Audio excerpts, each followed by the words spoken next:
Okay, so this is a report writing class, okay? And, we watch this video and I can tell you all kinds of great things about how to write great reports. But as a police officer, I want to make sure that, when you go out there and handle these situations, you can articulate why you did what you did. Let me tell you the best course that you will ever use in your entire life. And that is a course called Verbal Judo. It was founded by a guy named Doc Thompson, and he actually passed away about 2 or 3 weeks ago. But for 20 or 30 years, he taught this verbal judo, this art of verbal de-escalation. And what happened in this case, and what happens to many police officers, is we get into a very dangerous and a very deadly habit of allowing people to repeat themselves when we encounter confrontation. And we have to be very careful about that because what they are doing to us is that they are trying to generate a lengthy stay on that rope. Now, maybe what this guy was doing was he was trying to generate a lengthy stay so that we couldn't go out there and arrest anybody else. So he took up our time. But sometimes what they're doing in the video that you will watch for this week's discussion board, what they're doing is they are generating time so that they can prepare themselves to attack us. And so we have to be able to articulate in court, Your Honor, I didn't arrest him because I didn't like what he was saying to me. I arrested him because I took him through this process and we got up to this point and he was not complying, so I had to force compliance. Our goal as a police officer is to generate that voluntary compliance, and that's something you'll learn in verbal judo and how to use it. We want them to comply on their own, and we'll take them to a level until we see that they won't, and then we can articulate in our reports this is why they didn't comply. So I'll give you an example. The first thing I always do is I ask for compliance. So many times as a police officer, we walk up and say, give me your ID. License, registration, insurance. Did we just ask? Well, we feel like we asked because we said license, registration, and insurance. But we didn't really ask. We demanded.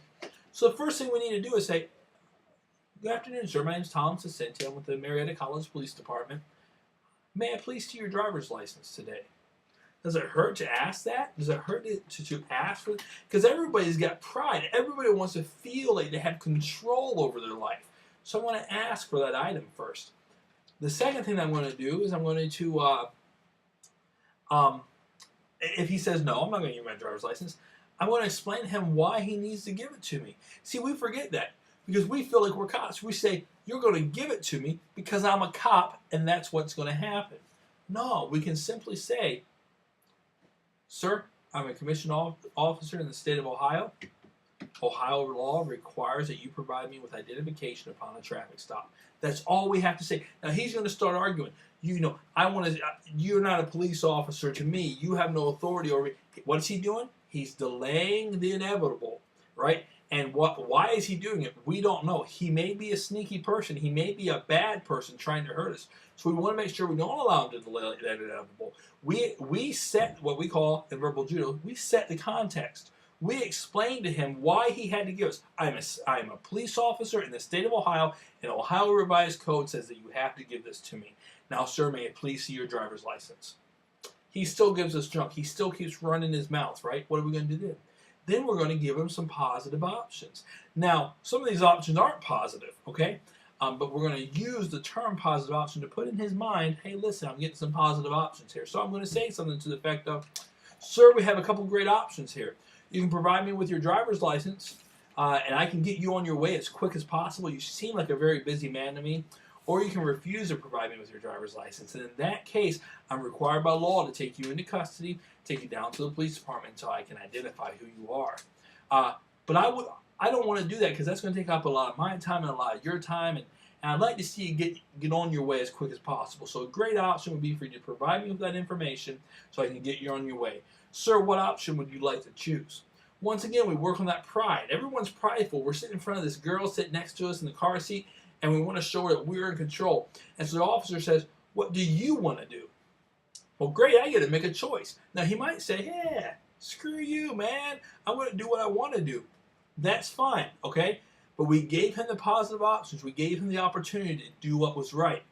The last thing I'm going to say to this man is, sir, is there anything I can say that would cause you to comply with the directive I've given you? I'd like to think that there is. Or is there anything I can say to you that will cause you to comply with with the request I have made? I'd like to think that there is. And that's just a clarifying statement. You now set the context. You now asked. You start off by asking. You then set the context and explain why you're allowed to have it by law. You then gave him the choice. He had a choice to make to give you that information. And then when he failed to do that, you gave him one last chance. Sir, is there anything I'd like to say that will cause you to give me that? I'd like to think there is. Now, it's very important that I use the word anything I can say. Because if you say, sir, is there anything I can do? He'll tell you what you can do. Sometimes, and they get all kinds of things that you as a police officer can do. Or where you can go, or where you can put things. So you want to be careful about your terminology there. But you say those things, and then the last step is when you get done with it, saying a clarifying statement, and he says no, or he keeps running his mouth, then you arrest him. And you don't have all this time of back and forth, And 9 times out of 10, by the time you get to that point, they're going to comply voluntarily. But if you do get to that point, you now have established solid ground on why I arrested him. What judge can argue with that? I asked him. I told him why I needed it. I gave him the option to give it to me or not, and then told him what would happen if he did it. I then asked him one last time if he would do it, and if there was anything I could say that would cause him to do it, and then I arrested him because he refused. That can all be done in a matter of 3 minutes. That entire process, 3 minutes, and you cut out a bunch of junk. Cops don't want to do it because we're lazy, right? We don't want to take this guy to jail because we know he just needs a traffic ticket, and taking him to jail is going to tie up our time on a minor charge, a misdemeanor charge. We want to get felonies, man. We want to get drugs and stuff. But we have to do this kind of thing because if we allow this person to prolong us and to stand on the side of the road for 20 minutes, he's increasing the risk of us getting hit by a car. He's increasing the risk of his passenger himself formulating a plan to attack us. Or he's increasing the risk that somebody else might be violating the law and we're missing it because we're dealing with him. So be very careful. These people are sneaky. And the reason they're doing these things is not for our benefit, but to hurt us because they don't like us. They don't like law enforcement. So let's go into the chapter. Real short chapter, and let's hit some key points. Why is it important to understand grammatical uses? Why do I need to understand what verbs and adjectives and all these things do? Well, that's an easy answer. So that I can fix my mistakes. If I don't understand it, I can't fix the mistakes I make or the mistakes that someone else makes if I'm a supervisor. I want you to understand past tense and present tense, and how important it is in report writing. We talked about that in the discussion board section, that past tense should be used when we're talking about verbs and things like that, because when we read it in court, if we say he is the owner of the vehicle, he might not be the owner of the vehicle. So now we're reading a report in court saying he is the owner of the vehicle. No, he was the owner of the vehicle. He might still be the owner of the vehicle, but I know for certain he was the owner of the vehicle because I ran his information.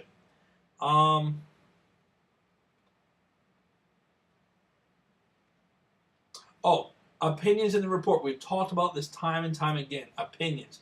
Opinions stick with the probation department with usually their pre-sentencing investigation. We as law enforcement don't put opinions in there. Whenever possible, you should use a passive verb writing tense about a suspect's. You should use an active verb writing style when talking about a suspect. An example, he wrote the report. That is active. Example of a passive is the report was written about him. So that's the difference between the two. So you want to use an active verb tense when you're writing. I want you to read about dependent and independent clauses. You're going to have a question about that in your quiz. So read about dependent and independent clauses and understand what they mean to you. The dependent clause kind of stands alone. Like in the book, he fled, he ran. It's something that when I say it, it's done. That's what it is. Whereas the independent leaves a question. And you get done reading that, you're like, it seems like there should be more. So, all right, that's the lesson for this week. Have a great week. Email me if you got any questions. I hope you're enjoying this class, and see you next week.